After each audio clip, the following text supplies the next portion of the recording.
Chapter 6. One September day in 1910, a few years after the family business had been handed over to young Roscoe Batton, Benjamin Batton went to Harvard College as a freshman. He looked about 20 and he did not make the mistake of announcing his correct age. And he didn't mention the fact that his son had been graduated from the same institution 10 years before. He was admitted, and immediately attained a prominent position in the class, partly because he seemed a little older than the other freshmen, whose average age was about 18.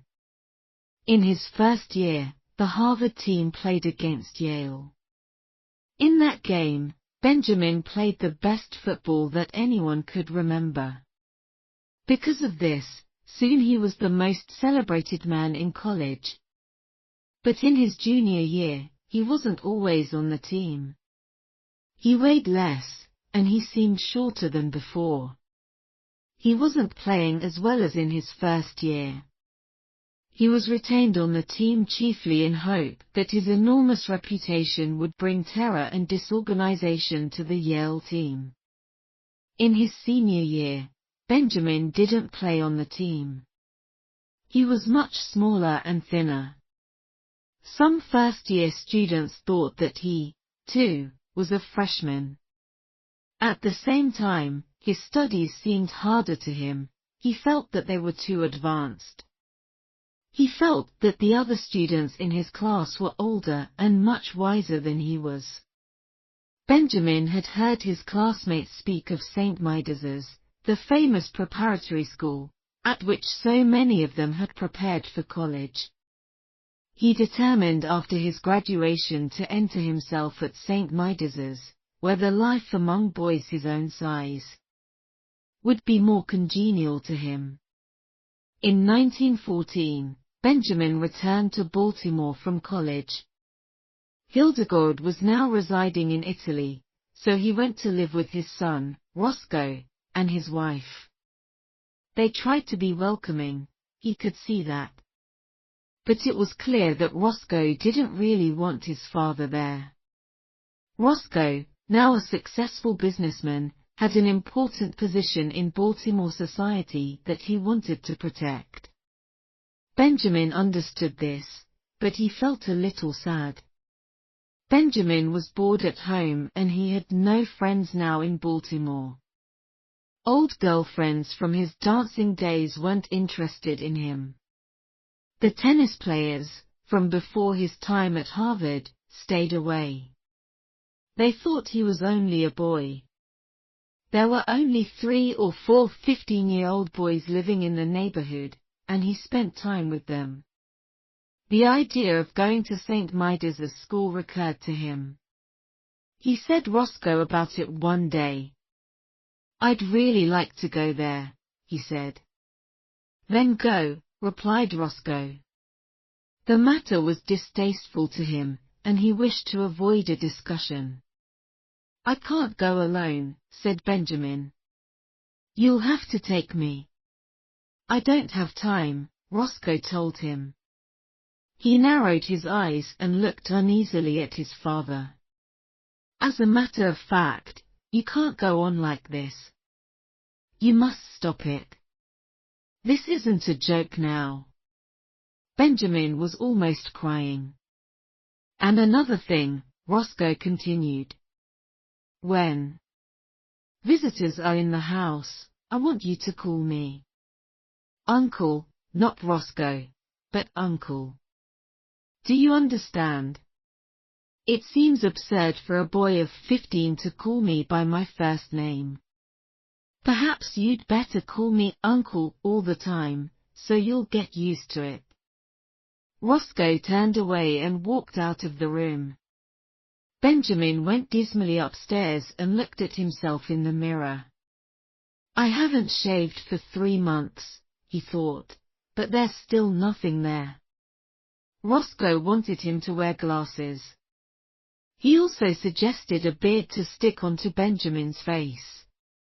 It seemed for a moment that the crazy days of his past were to be repeated. But Benjamin wept and Roscoe had reluctantly relented.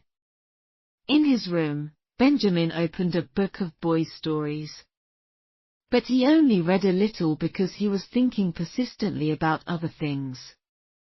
American soldiers were fighting in the First World War in Europe and Benjamin wanted to join them.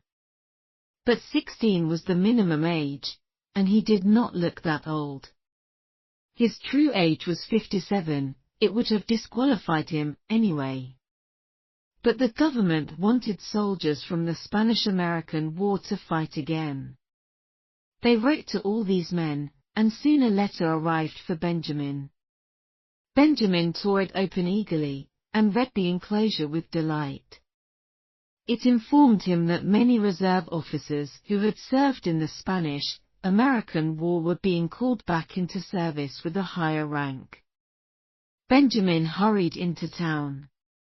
Because he was so small, he couldn't buy the uniform ready-made. He needed one to be made to his size.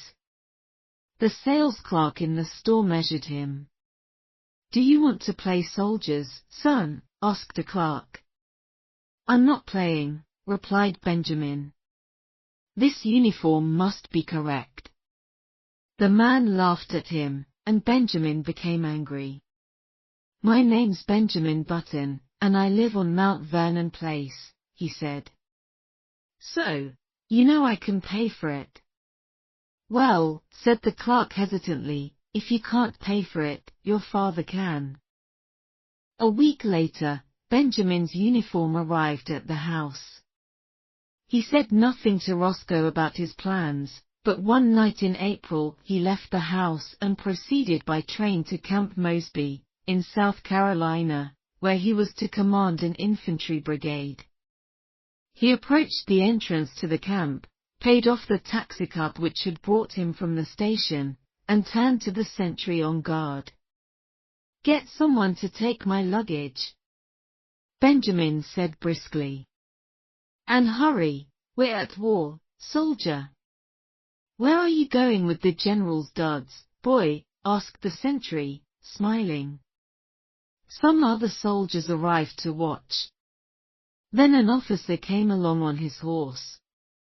He was a kind man. "Whose little boy are you?" he asked, with a smile in his eyes. "I'll soon show you whose little boy I am," retorted Benjamin in a ferocious voice. "Get down off that horse."